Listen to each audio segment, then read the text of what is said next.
धनमाथि एउटा पाइ मैले छोला धनमाथि एउटा पाइ मैले छोला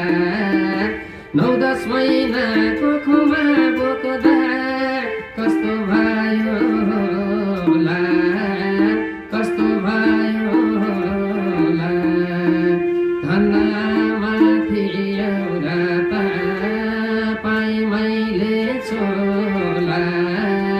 धनमाथि एउटा